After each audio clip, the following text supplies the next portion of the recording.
Thank you very much. So we're going to be talking about planning for electric vehicles and strategies for managing the charging of those vehicles. As mentioned, I'm from Lawrence Berkeley Lab, as is my colleague Jason MacDonald, and Michael Kintner-Meyer is from Pacific Northwest National Lab. Next slide. So a quick high-level overview of what we're going to go over today.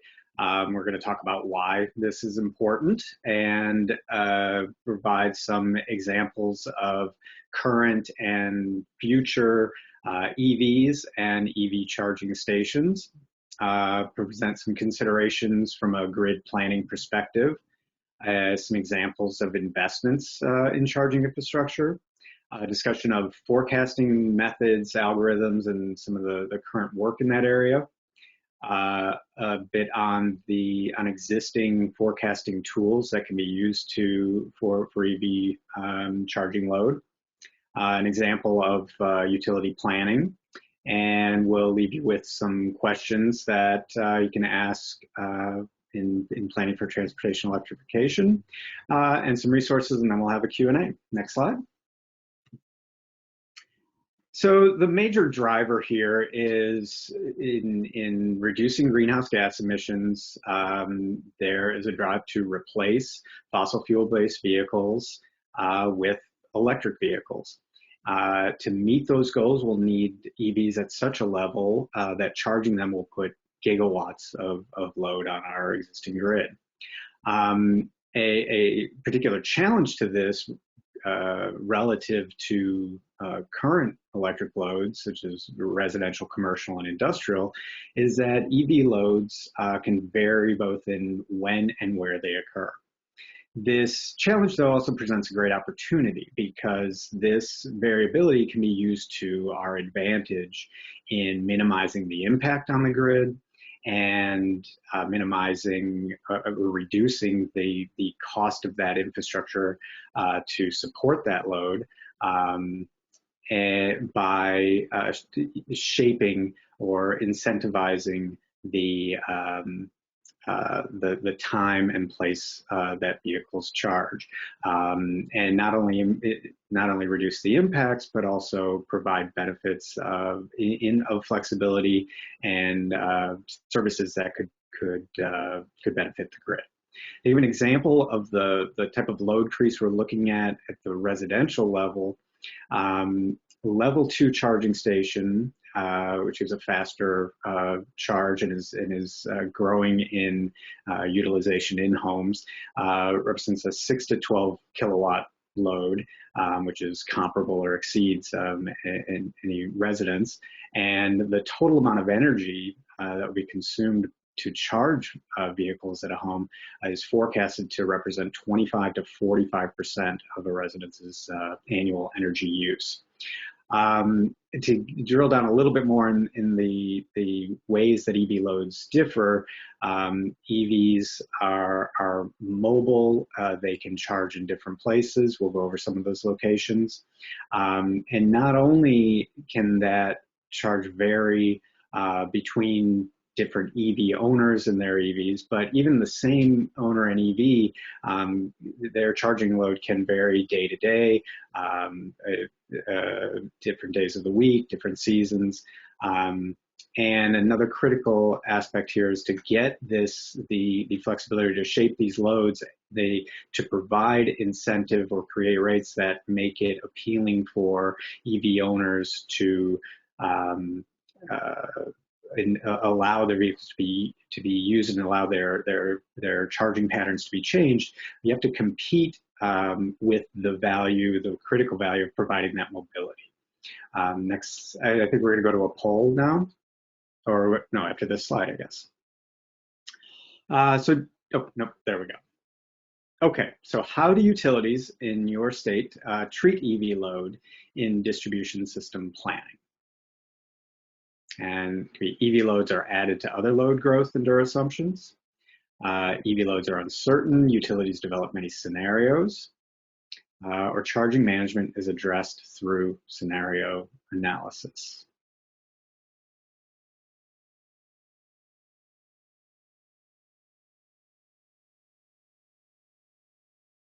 Okay, and it looks like we're pretty evenly split between EV loads are added to other load growth under assumptions, and utilities use many scenarios, with charging management being used in scenario analysis much less. Okay.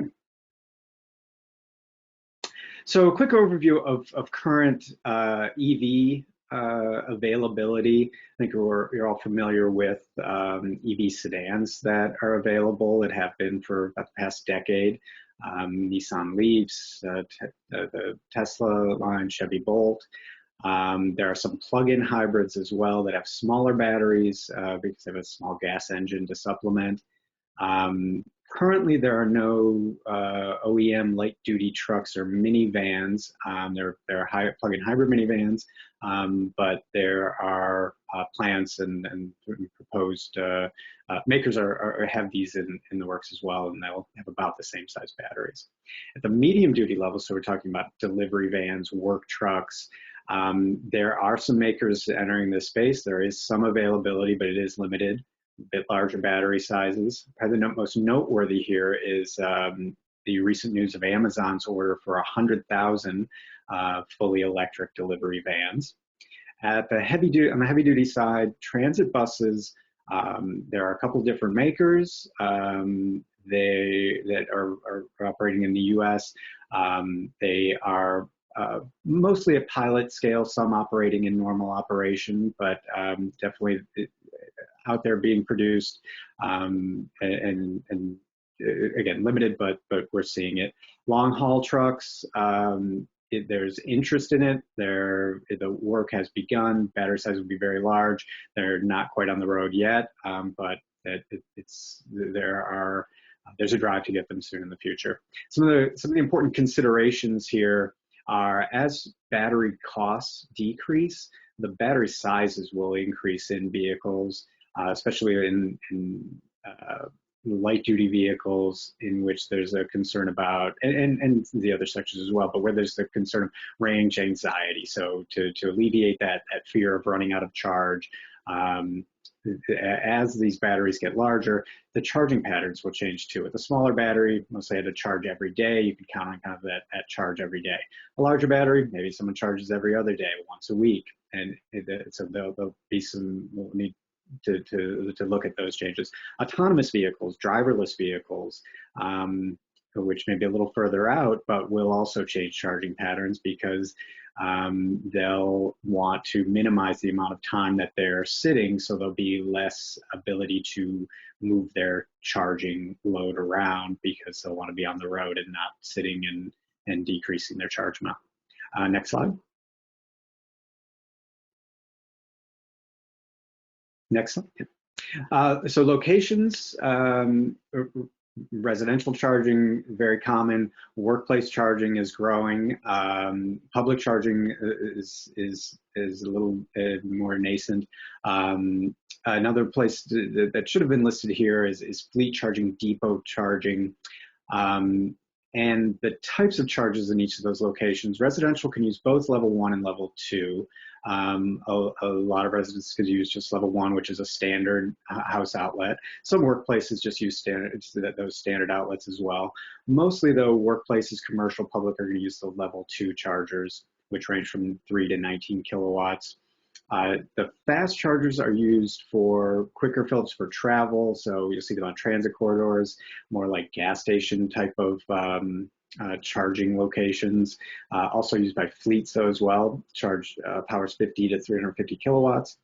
The next generation of extreme fast chargers is targeted more at the larger vehicles, heavy duty bus, and trucks, and can be 400 kilowatts plus. Some of the higher end light duty though are looking at Porsche uses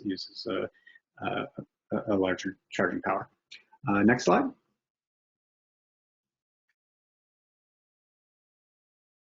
And finally, I'm just going to wrap up with making a point about being in the early stages here of EVs and EV charging equipment, that there are a lot of different charging standards and different vehicles using different charging connectors, meaning that EV infrastructure and charging stations have to consider what EVs they'll be charging and what connector they'll need. The most common is up in the upper left, the J1772 level 2 type charger, type connector. Tesla could also be considered fairly common due to the number of Teslas on the road and the number of stations that they've installed along transit corridors to support their vehicles. CHAdeMO is another common one. Nissan Leaf, other Ford makers use that standard. And what's growing for fast charging here in the US is the CCS combos, both 1 and 2. And now I'm going to hand it over to Jason MacDonald.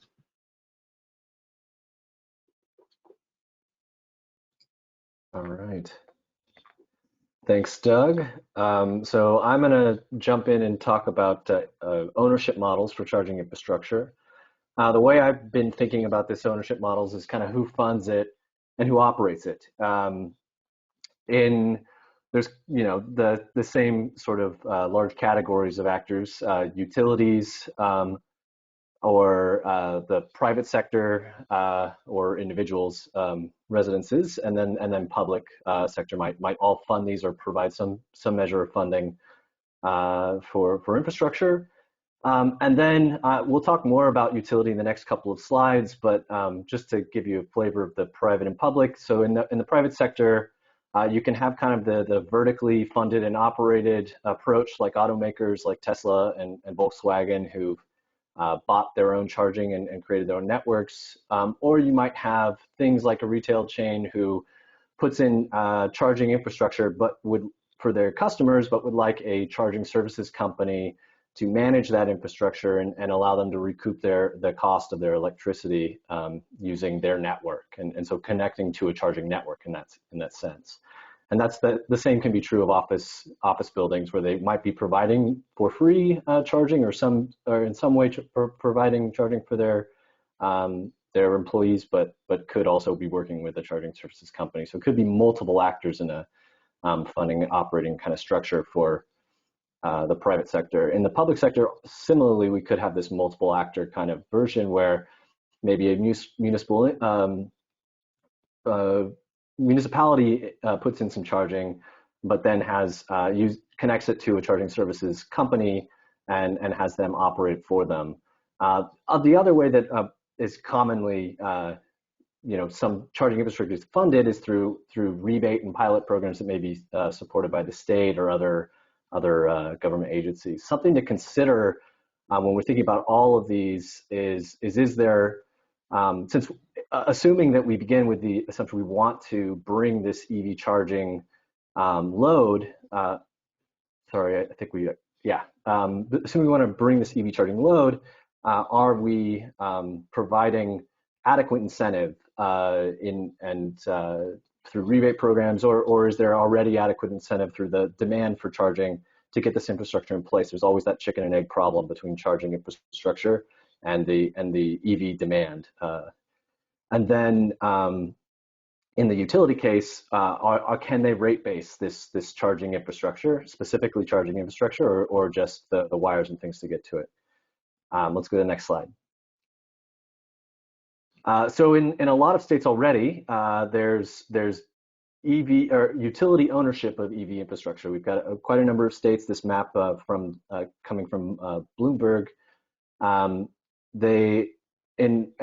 already even some in the Midwest, with Michigan being, it looks like, the second darkest of the states. California has a very significant amount. Next slide. So drilling a little bit more into utility ownership models for EV charging, you can kind of think of it in the sense of what it takes to get those electrons all the way to the vehicle, and how much of that is being paid for by the utility. So in the business usual case, of course, it stops at the retail meter at the host site, and that's where that's the last place that the utility is invested in. And in a completely utility owned and operated case, they would, provide all panel upgrades or anything else beyond the meter that's required, maybe trenching or new conductors, and additionally buy the EV chargers and put them in place. This obviously has benefits. The utility can identify any negative impacts, grid impacts. It speeds deployment, as they can remove as many barriers as possible to getting connected. But it can crowd out private investments and lead to possibly higher overall costs and maybe have difficulty keeping up with the changing technology and customer preferences. Another version of that might be that the utility provides all the infrastructure needed except for the charger, or near to all the infrastructure needed except for the final charger itself and the EV specific infrastructure. So they're doing all the things that they're usually very good at. And this also would speed deployment of charging and increase electricity sales, getting more EVs in, but it also is leveraging private capital, getting the host site to put up some of the money. And of course, you can always do the rebate program style incentives, where you're providing incentives for all the different steps that the host site might be needing to do. So next slide, I believe this is a poll. So here, what are the key drivers for utility investment in EV infrastructure in your state? And select one of the following. Utilities can rate-based investments in charging infrastructure. EVs will increase kilowatt hour sales and utility revenue where the rates are flat. And EVs will provide options for grid flexibility and renewables.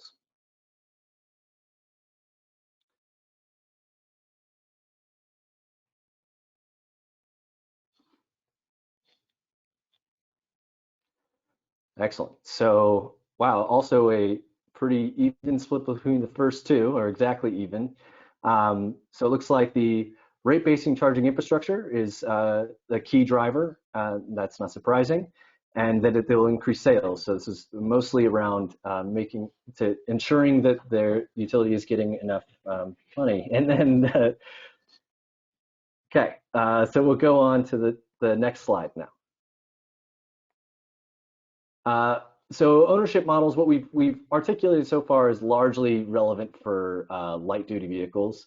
Ownership models that have emerged for medium duty vehicles and heavy duty vehicles kind of fall into two categories. The first is kind of the obvious one. The EV infrastructure is owned and operated by the fleet owner. So the second is different, where there's a third party that leases that infrastructure to the vehicle fleet, and that might be the charging station suppliers might be leasing them.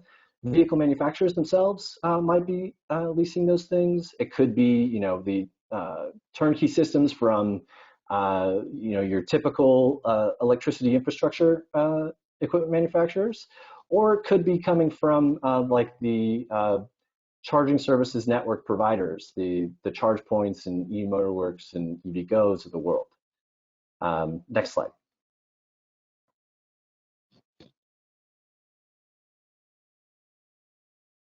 I'm sorry, next slide. Great. So, no, sorry, I made you go too far. Yeah. Go back to the next slide. Sorry. I'm trying to get to the managed charging and utility rate design. So moving away from ownership, now how do we manage the charging infrastructure managing the charging load once it's there? What's been successful so far is the time of use rates, and they've been implemented all across the country. Things to consider here is what you're applying that EV specific or for EV owners time of use rate to. Is it to the whole home? As we pointed out before, EVs are definitely the largest single appliance that any homeowner would have, and so the engagement in time of use through an EV can have impacts, and especially if they're on the same time of use schedule, can have impacts on the rest of the house load as well.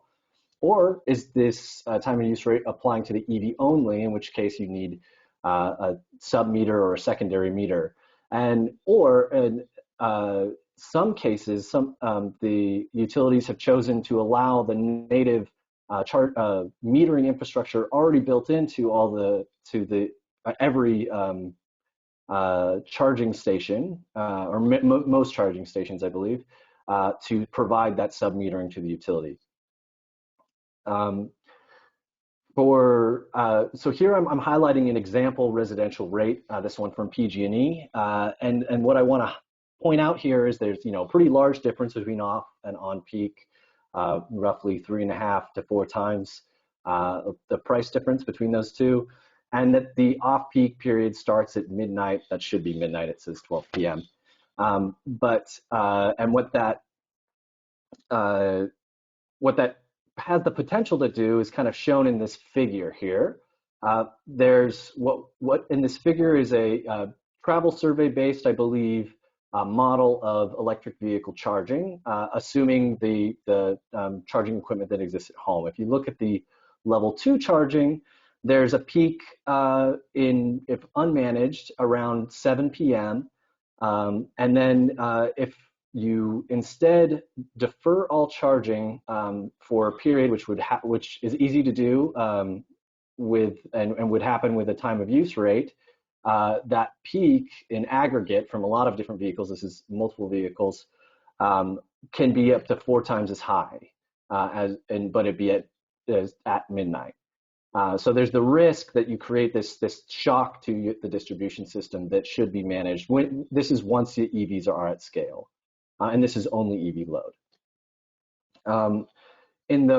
For commercial, it's important, or the thing that can be challenging about EVs is demand charges. And so one innovative approach that PG&E also has recently passed through the regulators in California is this idea of creating a subscription model to demand. Rather than having a demand charge directly, you subscribe and pay a monthly fee associated with the amount of demand that you intend to have. And that's likely either with a penalty if you go over, or be revisited every time that you do go over.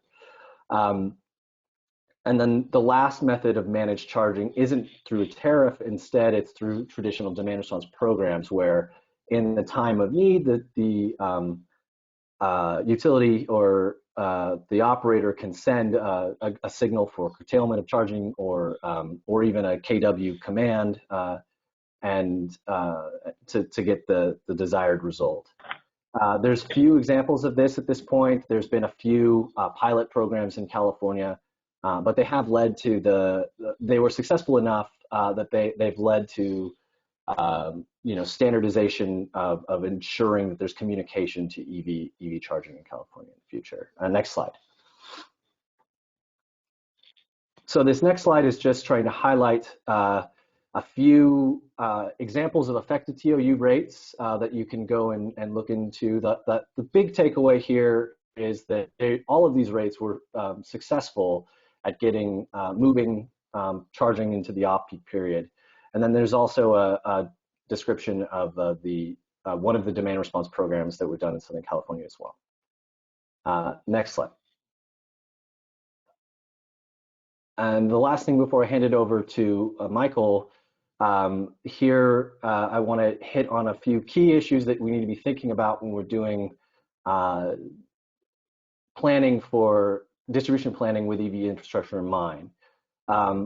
First, of course, is when you're going to receive this new demand, and then also at a high level, how much of that new demand at each year are you going to get, or how much of the EV infrastructure is going to be put into place. And this is all, you can get to this kind of information through EV adoption modeling, and here we list a few of the things that impact that modeling, the modeling results.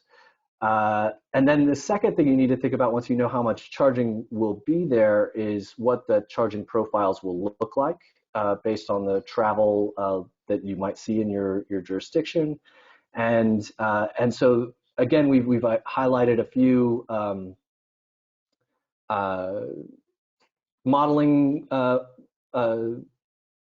software that exists, or those that are looking into it, and then also there's also historical data out there to support that. But there's a question about how useful that is for future as the technology is changing so rapidly. The last thing to consider here is where in the distribution feeder you might receive or might get this charging. And this is tougher. There isn't as much modeling out there, some survey data and some modeling, mobility related modeling that might articulate what travel corridors would likely have the most need for EV charging but that's largely been applied in urban areas at this point. And we can move on and give it to Michael. Good afternoon. Next slide, please. Yeah. So this is addressing now the when. So we talked about the when, the how many, how are they being charged, and where are going to be charged. So the when addresses years, where utilities are interested in, from my service territory, how much do I really need to assume from a bulk power perspective and from a resource adequacy. And so this is a study which is a little dated, 2017, but it still holds the best information from a national perspective. So you're seeing here for light-duty vehicles, cars, SUVs, vans, and pickup trucks, penetration curves. So this was done by EPRI from the county level up. So it used historical trends and then projected it up into the future, given certain adoption rates. Most people use actually not only the medium, but go straight to the high scenario, which you can see here in the green curve. Next slide, please.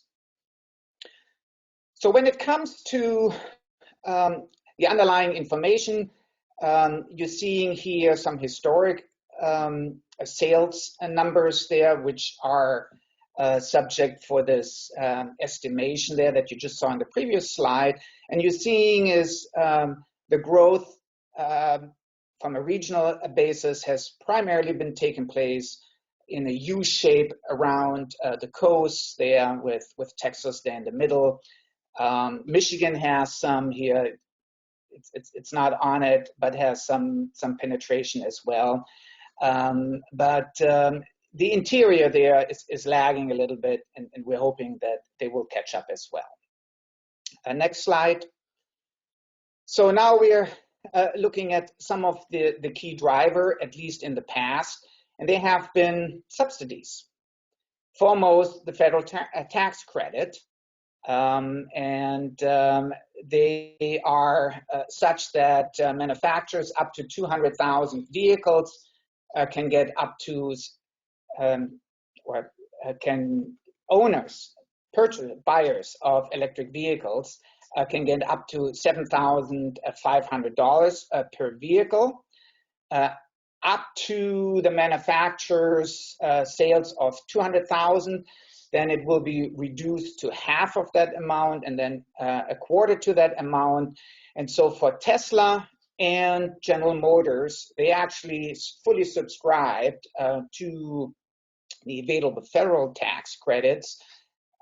Tesla in January 2020, and I think GM in February.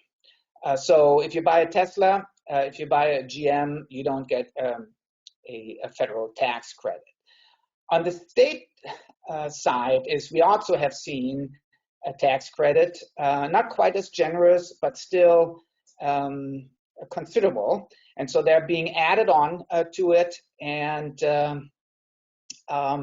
they together there can make a substantial impact by reducing the cost of a vehicle by $10,000 in some cases. Next slide, please. So here's another driver, and that is simply mandating the change from internal combustion engines to electric vehicles. And California is ahead in the regulations of EVs. And you're seeing here some medium and heavy-duty vehicle mandates as mandated by the California Air Resources Board for truck vehicles starting 2024. And you're seeing here the progression. It's particularly relevant for buses, and we're seeing already that bus transit authorities such as LA Metro with over 3,000 buses are already underway with changing out their vehicle fleet to electric vehicles. So this means significant amount of investments from these transit authorities and at a fairly rapid pace. Furthermore, not quite a month ago, the governor of California banned in executive order the sales of gasoline vehicles by 2035. So this is exactly the date when Norway also declared to ban gasoline-driven vehicles.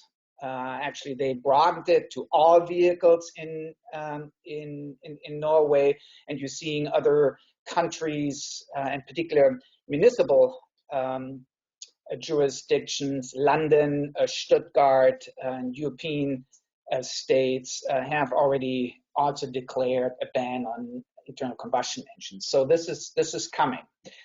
As far as vehicle infrastructure is concerned, there's an interesting bill there that requires California and the California Energy Commission to actually project what would be the necessary infrastructure for mid and heavy duty vehicles, such that this chicken and egg problem that Jason was talking about can be omitted. So when these vehicles have to be purchased, that there will be sufficient infrastructure available for these vehicles to drive and to function.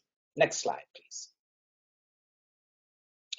So you're seeing here another projection there by Bloomberg.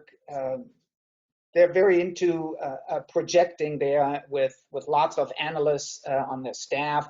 So you're seeing here for the US as a whole, passenger vehicles, commercial EV vehicles, and then fleet buses.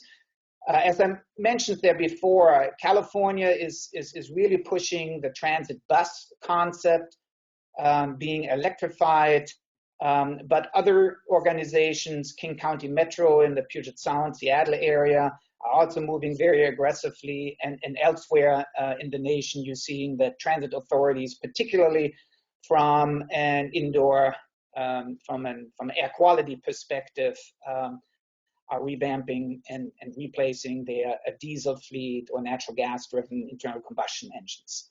You're seeing here other fleets are not going quite as aggressively, but still a fairly rapid increase that we're expecting over the next few decades. Next slide, please.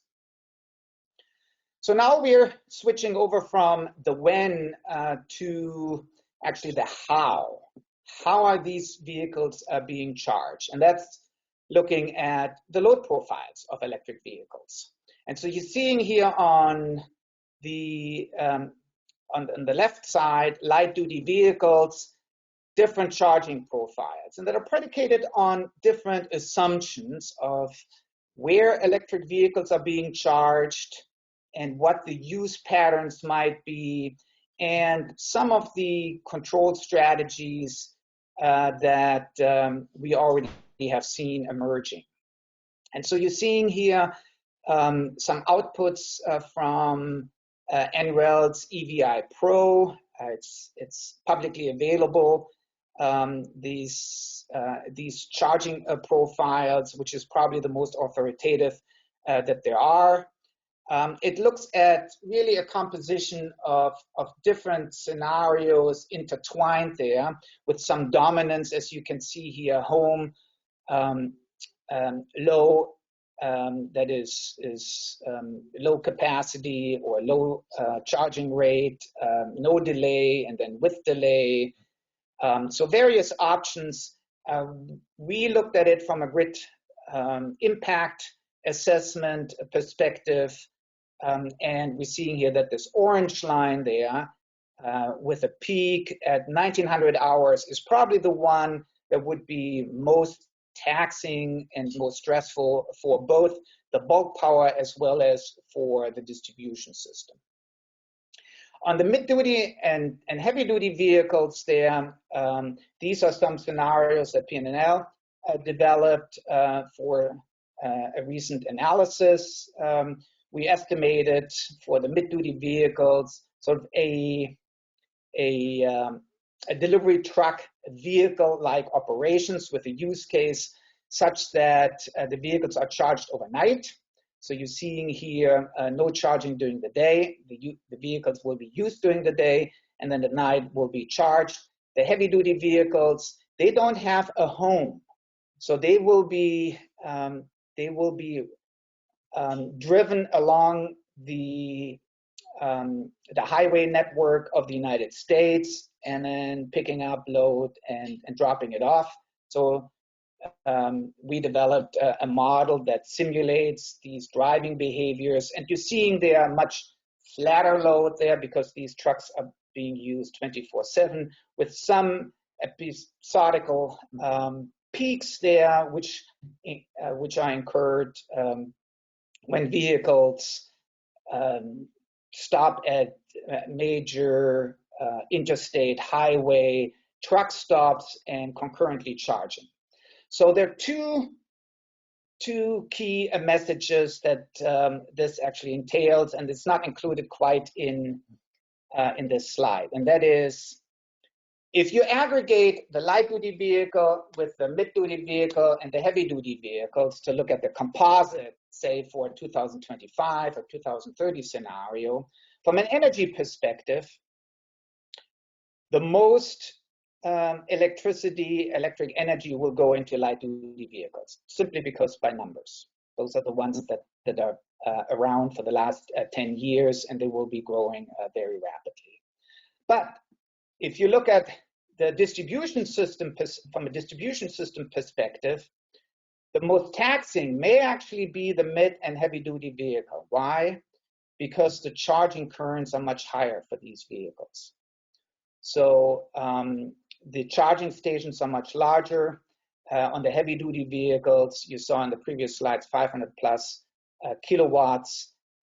There's currently research underway for not only the Tesla semi-truck there, which allows charging rates up to 2 megawatts. There's also a Daimler in North America under the Freightliner brand, as well as PACCAR or Kenworth trucks that go clearly over 1 megawatt, 1.5 megawatt charging rates. So those will be pretty much rates there that we can expect per vehicle. And these are tremendous charging rates there if you think about several vehicles charged at the same time. Next slide, please. So now we're looking at some concepts of how you manage this load. And there's a lot of interest in it because it directly relates to the hosting capabilities of infrastructure. If you allow to manage that load, or if you utilize the flexibility of these loads to the degree that they exhibit them, you can smooth out that load profile that you saw there previously. So when we talk about flexibility, we need to differentiate the flexibility in two dimensions. One is temporally. So if you come home, you may not charge right away. You have a timer in the vehicle, and you say, wait until a later time at night and then start charging until the morning. But there could also be a spatial dimension to it.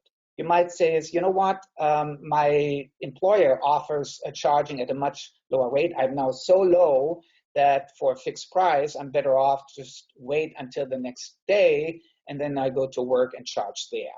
So there's a flexibility with respect to not charging at home, but charging elsewhere. And so the question now becomes from a grid planning perspective is, how do you now use this? Where do you get data for this flexibility? And the answer is, it's difficult. It's difficult. So we're looking at basically at different ways there. You can either cap the load so that you don't go over a certain peak, or you basically schedule the energy in blocks and you move it along such you will never exceed a certain threshold. And then, of course, what you can do is you can augment it and offset some of these peaks there with distributed energy resources right next to the charger. Next slide, please.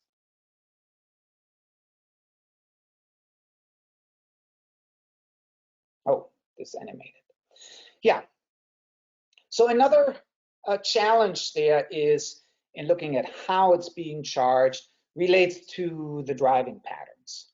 Very little is known how people drive. I can tell you is we have a staff who has the same vehicle that I do, has the same distance to the laboratory. He charges it totally differently than I do. And so this is personal preference. How do you do the charging? So what we're seeing now is that more and more of the mobility and the transportation modeling are being utilized to address these different use cases, particularly as the battery grows and we're getting more flexibility in terms of how we charge, where we charge. With a Leaf that has about 60, 70 miles range, I need to charge every night at home. If I had a Tesla with 300 miles range, I may not. And I have more flexibility. And so what people are now doing is they're looking at urban mobility modeling and then look at particularly the new mobility as a service opportunities, electric taxis. How would they actually utilize an electric vehicles? When would they charge? What are really the common sweet spots in the transportation system that overlays with the availability of electric capacity there to find some sweet spots for erecting a charging station or placing a charging hub. Next slide, please. So we're seeing another way there, how we might do it actually from a fleet perspective. So if I had several vehicles, and this becomes very, very important from a transit fleet perspective, there's already voices being raised. I'd like to have optimal charging capabilities as my vehicle park grows. So I'd like to be able, as you can see here, buses or vehicles having different state of charge.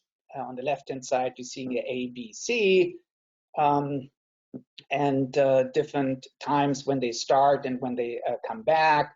And rather than letting them charge based on some schedule that is an outcome of the driving pattern, which may actually increase the concurrent charging there, as you see here on the bottom left. In the power requirements A, B, and C, at certain times there are three are being charged. What you're trying to do is stagger them out in time, again, if you have the flexibility to reduce the power requirements. And so this is something that fleet owners will look more and more into it. The challenge now is what are the charging requirements, what are the communication requirements to buy something today that in 10 years, when the last bus will be replaced, is still valid. Next slide, please. So I'm coming here to the last slides then that's addressing some of the steps from a distribution planning perspective of electrifying vehicles. And so the key question is, when do we need to upgrade which circuit to which new load requirement, given all the other changes in the distribution system, i.e. load growth or deployment of distributed energy resources, the way you heard from Jeremy and Andrew Mills. So the first thing is for light-duty vehicles, and I'm splitting it between light-duty vehicles because there are methodologically some differences, and you will see this in a moment. So for light-duty vehicles, step one is EV adoption. And the question is not only in what year will you have in your entire service territory, how many vehicles but you also need to know is where will they actually be on the map. So when you have your distribution planner with his or her GIS system that sees where all the circuits are and where all the customer nodes are, that you understand is where the vehicles will actually impinge upon your electric infrastructure and add load. So it's a challenge. And so there are some utility companies that are looking at socioeconomics there with disposable income, certain purchasing decisions, and see, for instance, where vehicles actually being deployed, and work off of that in a socioeconomic econometrics framework. And then the question becomes, okay, so what's the load profile? Again, if you have a Tesla, do you charge the Tesla every night? Do you charge the Tesla at work? Where do you charge it? And how fast would you charge it? Then you superimpose the new EV load, do a power flow analysis, add all of the other assumptions to it for a certain time horizon or study horizon in the future, and out comes voltage violations or thermal load exceedance, which now induce you to think about how do you mitigate this. And so the first thing is probably, in the lowest cost strategy, is utilizing the flexibility. Can you induce somehow the vehicles to be charged at different times, so you don't have this concurrent charging? And so time of use might be something, but when it comes to 3 Teslas at every house, we have some of these things in Queen Anne's in Seattle, old infrastructure.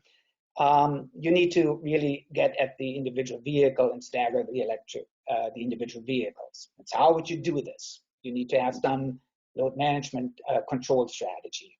And then how do you use PV or smart inverter for voltage issues, or storage?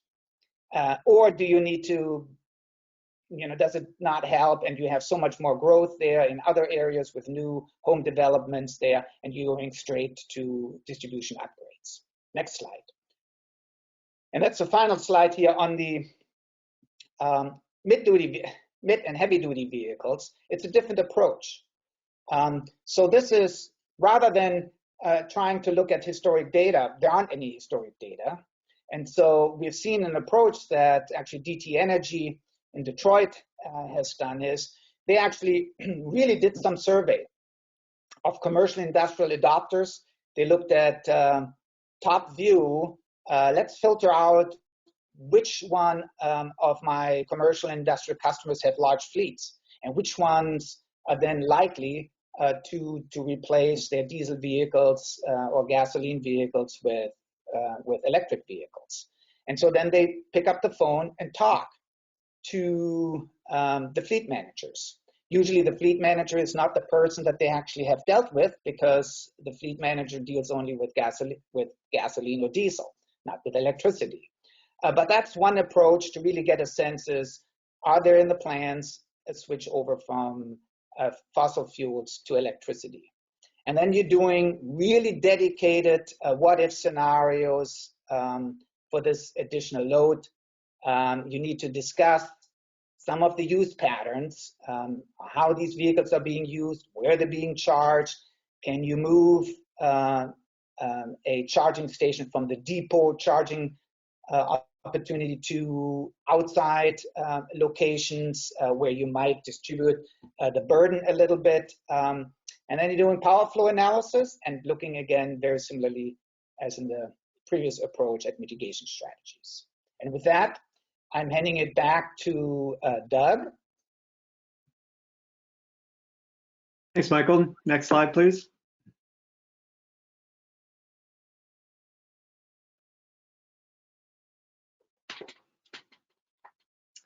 Okay, so all of what's been presented really comes down to, it is summarized in these questions that should ask utilities in how they're doing their planning. So I'm just going to go over the top level of each, and then they'll be available in the slides. just in the interest of time. So first, the question deals with how how EV adoption, EV growth is being forecasted or predicted. What are the assumptions being made? And that's going to vary between light-duty vehicles, medium and heavy-duty vehicles, and even the different types within some of those categories. And then given the assumptions of how EVs will grow, what impacts does that have on EV charging? And again, the different charger types for each of those classes. Next slide. And given the infrastructure, how do you estimate what the EV load will be and where? And for distribution planning, how do the utilities treat that load? This was similar to one of our poll questions. Is it load growth or assumptions, developing different scenarios? Is near-term planning considering the trajectories to meet long-term goals? And then finally, what are the key drivers? Another poll question for utility investment, rate basing, sales, and opportunities for control. And our last slide just provides resources for more information. These are links to a lot of the references in the materials within the talk. I do want to point out the last two are very good general resources, or more than general, of a broad array of very good information. The Department of Energy provides an alternative fuels data center, new technologies, developments in EVs, EV charging standards, costs and benefits, the incentives, regulations, rules for each by state, and then the California Public Utility Commission ZEV website is great in that it just covers everything that body is doing to address this in California, which they're already dealing with pretty good numbers of EVs, and the trends are large, and so there's a lot of work happening there and a lot of great examples that you might want to look for. And with that, we'll go to questions. Sure. So for